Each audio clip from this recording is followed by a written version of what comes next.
Қазақстан ұлттық құрамасының капитаны Бауыржан Исламхан допинг дауына ұшырады. Аль-Садқа қарсы Азия Чемпиондар Лигасының матчынан кейінгі тексерістен соң оның бойынан тыйым салынған препарат табылған. Азия футбол конфедерациясы ойыншы мен оның клубына допинг тексерістің қорытындысын хабарлап үлгерді. Енді ойыншы кем дегенде 6 айға дисквалификацияға ұшырауы мүмкін. Кичку, жалко.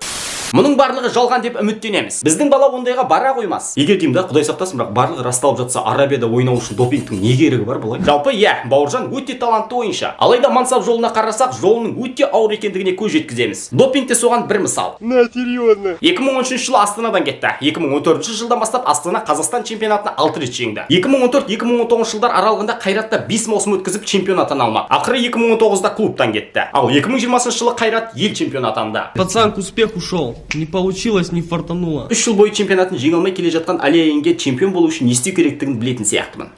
Бауыржан үшін де, біз үшін де допинг дауы өте өкінішті әрине. Дегенмен тағы бір өкініш бар. Неге мұндай жайттар именно сборный ойнайтын уақытта болады? Зайнутдиновте травма, өткенде Вараговский ковидке ұшырады. Ал бұл жолы Васильев, Малый мен Ерланов болса анау.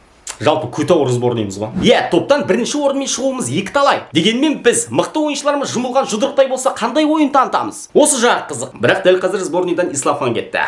Демек Қазақстан Ни на что не намекаю. Жарайды, уақытында көрерміз. Бауыржан, біз сенімен біргеміз. Өзіңді дәлелдеп құрамаға қайта оралады деп үміттенеміз. Аттасын Жолшиевтің мансабын қайталамаш кек. А так, в принципе, все супер. Мынаны көрмеген көздерді сатып алам.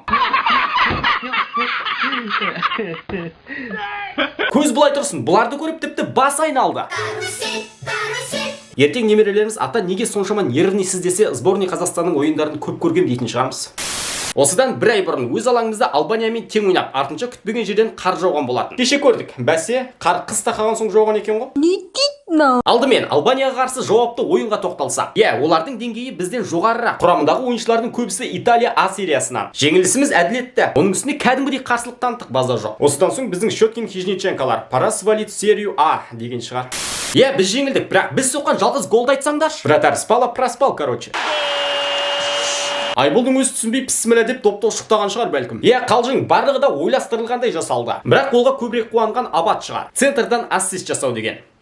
Қазақтар жеңілсе де барлығын Пантова жасап кетеді. Казах, беспонтовый казах. Бізге жеңіс қызық емес, біздің өз мақсатымыз бар. Ол антирекордтар жасау. Олжас Керімжанов Ұлттар лигасындағы ең жылдам сары қағаздың авторы. Көрсеткіші 10 секунд, яғни 1 минутта. Албандарға қарсы ойында ғой. Айтпақшы, кешегі Литваға қарсы ойында Ян Вараговский 2 минутта жазаланды. Ол бұл көрсеткіші жаңартқысы келген, просто сәл кешігіп қалды.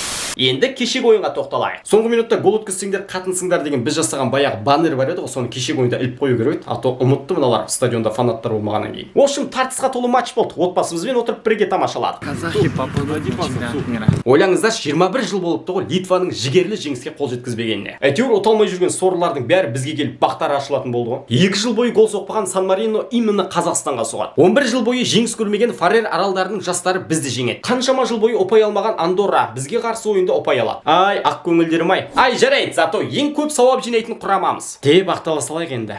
Осы бір жеңілістен соң С дивизиондағы орнымыздан айырылуға шақпыз. Наурыз айындағы Молдоваға қарсы 2 ойында барлығы шешілетін болады. Тағы да ақкөңілділік танытып жіберуіміз мүмкін. Сондықтан қаттырақ қыспайық тағымды. Әйтпесе тағы бір шаштарымыз ағарып кетер. Михал Билик орнынан босатылды. Қыруар ақша ауаға ұшты. Қаншама миллион ақшаны топта соңғы орын алу үшін жұмсады. Осыдан соң қалай ішпейсің? Қаның. Биліктің де. Әлем футболынан бір сыбыс. FIFA The Best сыйлығын табыстауға шешім қабылдады. Кім лайықты деп ойлайсыздар? Қос қолдап тұрып Дзюба десең, тарихтағы Марадонадан кейінгі қолмен қол соққан екінші ойыншы. Ойнап айтам, Левандовский лайықты болды бұл жылы меніңше. Сіз ойыңызды пікірге жаза кетіңіз. Олар қазір құлады. Бірақ қайта тұрған сәтте олар қайта құлайды.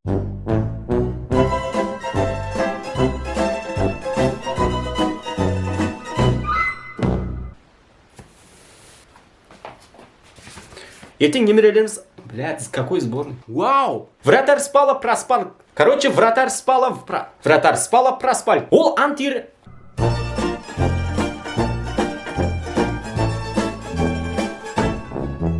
Кезім келген, сеніммен тербетем жырымменен.